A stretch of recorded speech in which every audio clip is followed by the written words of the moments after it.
भगवान, भैया जी को फोन लगाना पड़ेगा।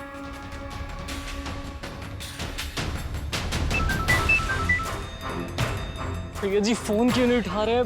हम अकेले भाभी की मदद नहीं कर पाएंगे, हम क्या करें? हमारा नाम सिर्फ हनुमान है, हम सच में हनुमान भगवान नहीं है जो इन गुंडों का सामना कर पाएंगे अकेले। कि गुंडे लंका में आग लगा देंगे और हम इनका सामना नहीं कर।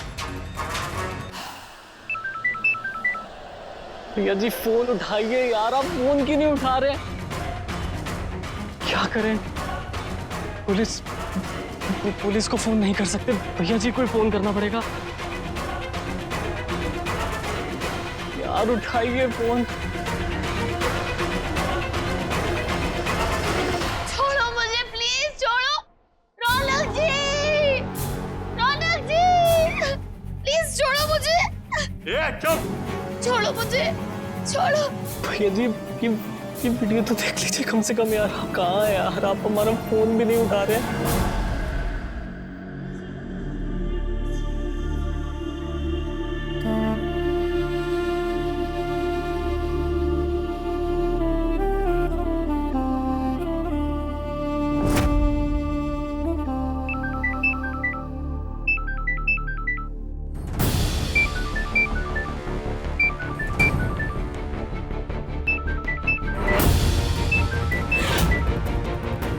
गायत्री जरा नीचे तो आना।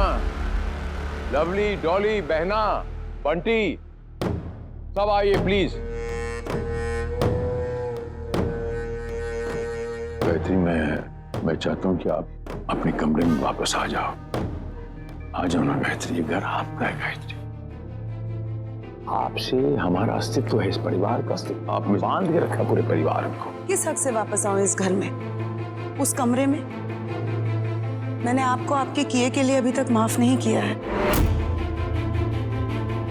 किसके लिए आऊं मैं और क्यों आऊं मैं इस घर में वापस? रौनक के लिए।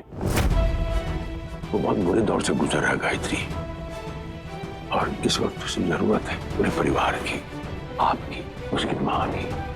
इसीलिए हमें सब हम जैसे रहते थे ना वैसे ही हमें बनना होगा, रहना होगा।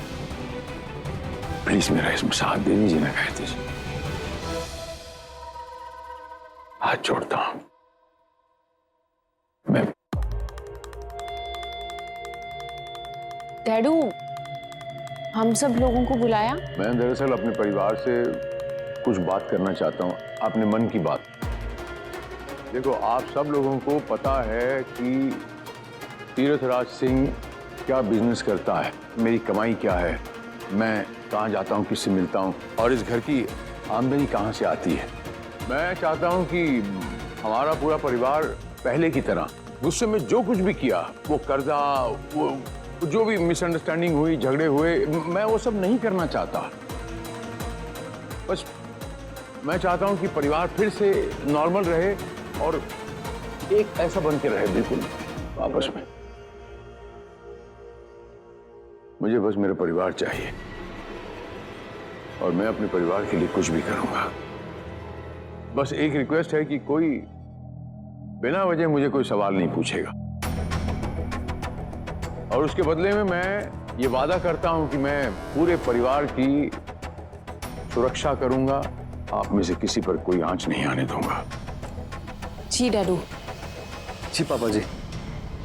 हाँ मामा जी, हम सबको कोई प्रॉब्लम नहीं है। आप जैसा करना चाहें, जो करना चाहें कीजिए ना। बस डैडू, हमें हमारे अपने ही घर में ऐसे नौकर बना के मत रखिए।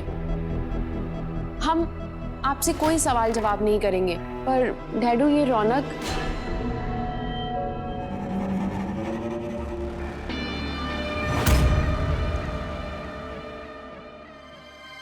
मैं देख के आती हूँ। नहीं, अभी मत जाइए गायत्री जी, वो डिस्टर्ब है। मेरे ख्याल से हमें थोड़ी देर के लिए उसे अकेला छोड़ देना चाहिए। गायत्री, रौनक ऐसे नहीं निकलेगा बाहर। उसे जितना समय लगेगा उतना ही वो अपने आप से नफरत करने लगेगा और मेरी पूजा करेगा, मुझे अपना भगवान मानेगा, और मुस्कान से उतना ही दूर होता चला जाएगा। तीरथ, जरा मेरे साथ चल, मुझे तुझसे कुछ अकेले में बात करनी है।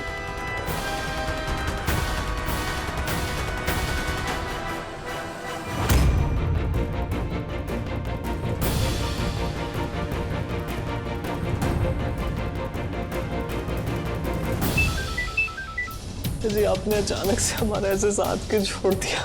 जैसे हनुमंत को आपकी सबसे ज्यादा जरूरत है, हमें ही कुछ करना पड़ेगा।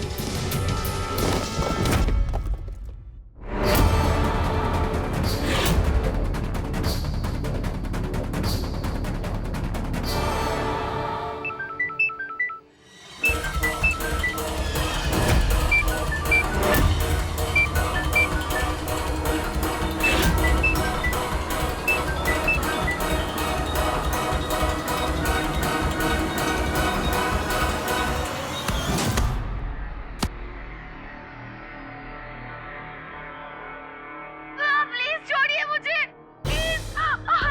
रौनक जी, रौनक जी, छोड़ो।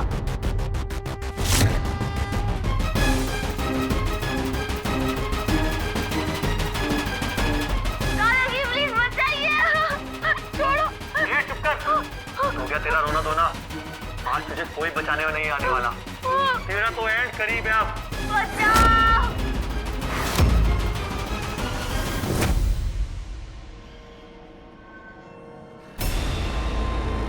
हेलो हनुमंत।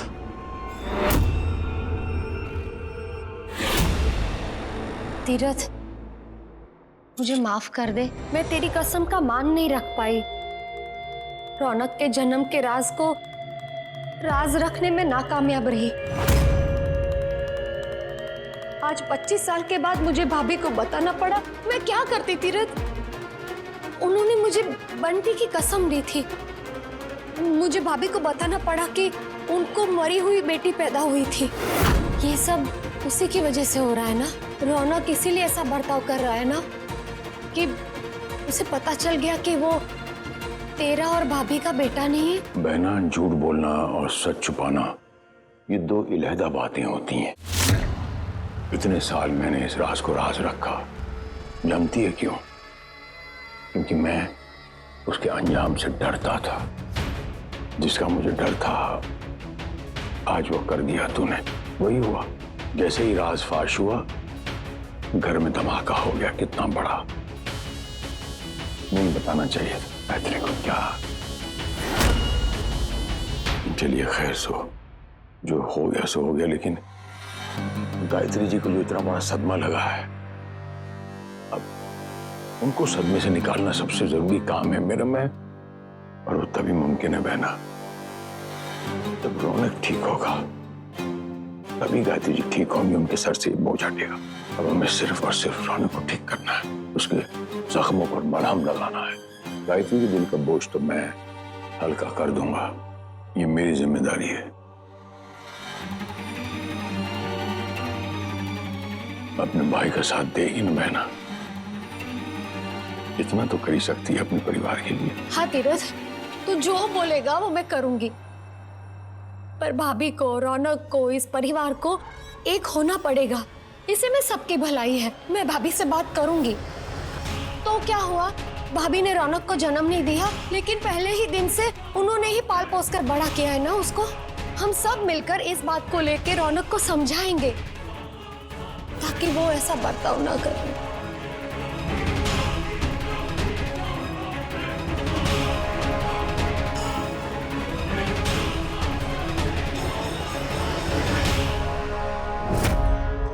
मुस्कान, मुस्कान, हम आ गए हैं। तुम्हें कुछ नहीं होने देंगे। मुस्कान, मुस्कान, मुस्कान,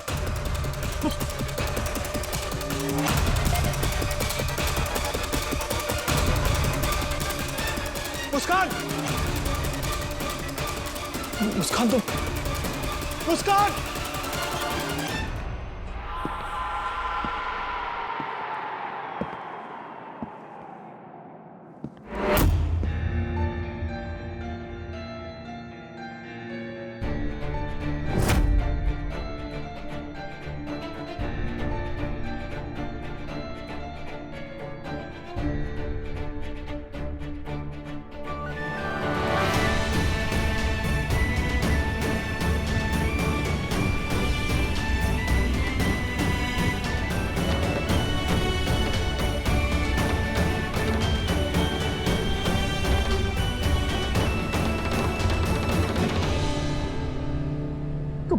ठीक हो? तुम्हें कुछ हुआ तो नहीं ना? बताओ। और वो हनुमंत कहाँ है? उसने फोन किया था मैं। तो एक मिनट। किडनैपर कहाँ है? रौनक जी, बाहर आओ। रौनक जी, आप मेरी बात सुनिए। मैं बिल्कुल ठीक हूँ। आपकी मुस्कान बिल्कुल। अरे लेकिन तुम्हें किडनैप किया था उन्होंने। साला हमारी मुस्कान को। एक मिनट, कहाँ है वो? हमसे डर गए क्या? भाग गए? रौनक जी, मैं बस यही चाहती थी कि आप उस कमरे से बाहर आ जाओ। इसका मतलब ये तुम... हाँ, मैंने किया ये सब।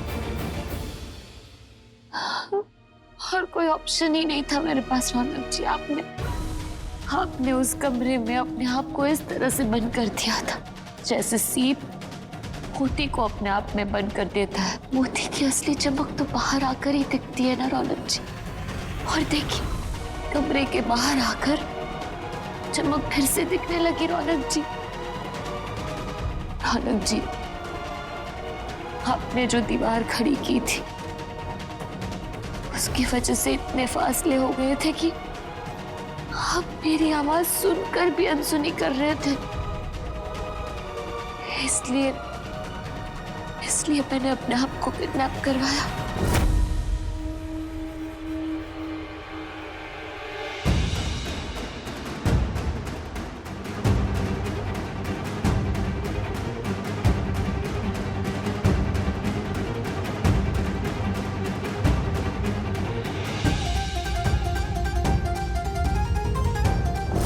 नमस्ते भैया।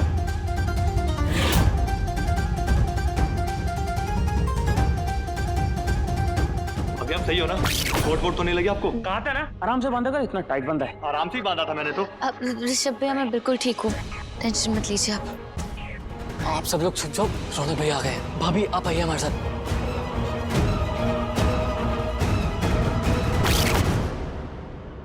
रौनक जी, मेरे पास और कोई ऑप्शन नहीं था, इसलिए आपके दोस्तों की और हनुमंत भैया की हेल्प लेनी पड़ी।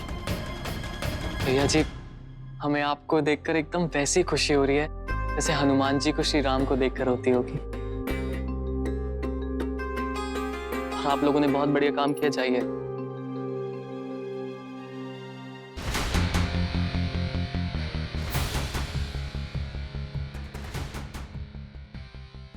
इतना कंधार भद्दा मजाक किया तुमने? तुम्हें शर्म आनी चाहिए।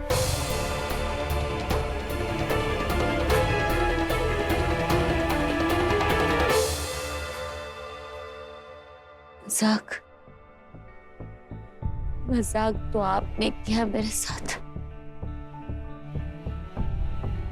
हमेशा मुझे सपोर्ट किया, हमेशा मेरा साथ दिया। आप भी यही चाहते थे कि सर जी जेल की सलाखों के पीछे हो। अब हर बार मेरे से कदम मिलाकर, बल्कि 2 कदम आगे चलते थे आप। फिर अचानक से आपने अपने कदम इस तरह से पीछे कर दिए कि मेरे साथ को, मेरी उम्मीदों को, भारती माँ, संध्या जी, सबको न्याय दिलाने की उम्मीदों को, सब पे पानी फेर दिया, सब कुछ चकनाचूर कर दिया आपने। जड़ से हिलाकर राख कर दिया आपने रौनक जी। क्यों किया ऐसा आपने? आप मुझसे इतने दूर हो गए, इतने दूर कि आपको मेरी आवाज तक नहीं सुनाई दे रही थी। ऐसा क्या हो गया रौनक जी? रौनक जी, आप देखिए, बताइए मुझे क्या हुआ है? मैंने कोई भूल की है? मैंने कुछ ऐसा कह दिया आपको कि आपके दिल को ठेस पहुंची और मुझे रियलाइज ही नहीं हुआ ऐसा हुआ है? मैंने कुछ गलत किया है तो प्लीज मुझे माफ कर दीजिए। आई एम सॉरी रौनक जी। रौनक जी, वो जो मैं कह रही थी ना कि मैं आपसे नफरत करती हूँ, आपका कॉलर पकड़ लिया था, वो सब कुछ गुस्से में था रौनक जी। आपसे नफरत नहीं करती, जो सजा देनी है मुझे प्लीज दे दीजिए, पर इस तरह से मैं आपको कमरे में बंद कर देना, अकेला कर देना, मुझसे बात ना करना, ये सजा मत दीजिए प्लीज। रौनक जी बोलिए ना। आपको याद है रौनक जी, हम दोनों ने एक रिश्ता बनाया था दोस्ती का, एक ऐसा रिश्ता जो हम खुद चुनते हैं। आपने मुझे और मैंने आपको दोस्त चुना। आज सब कुछ भुला के चलो फिर से बेस्ट फ्रेंड्स बन जाते हैं। बेस्ट फ्रेंड्स रौनक जी, उस दोस्ती के नाते प्लीज बताइए क्या चल रहा है आपके मन में, क्या हुआ है रौनक जी? कीजिए ना मुझसे शेयर, आपको पता है ना, आप मुझे बता सकते हो। मैं कुछ नहीं बोलूंगी, मैं चुपचाप सुनूंगी। आप अपने दिल का बोझ हल्का कर दीजिए रौनक जी, बस बोलिए ना।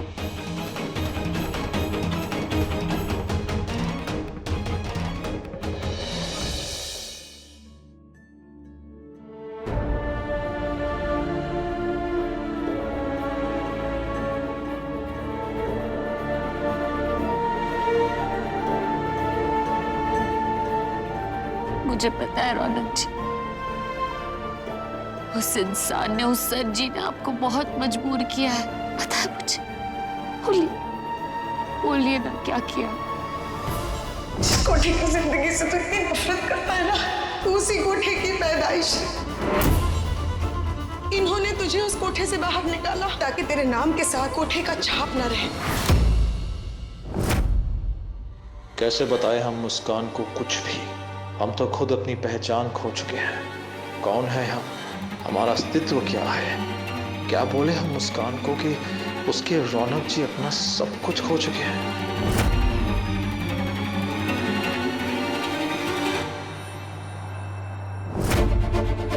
पहली बात तो यह है किसी ने हम पर कोई दबाव नहीं डाला है। भला इसी में है कि तुम भी हम पर दबाव मत डालो।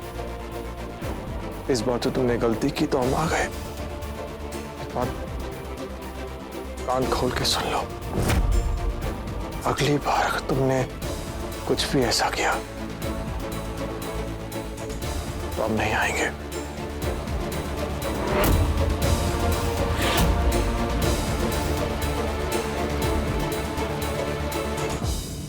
रौनक जी,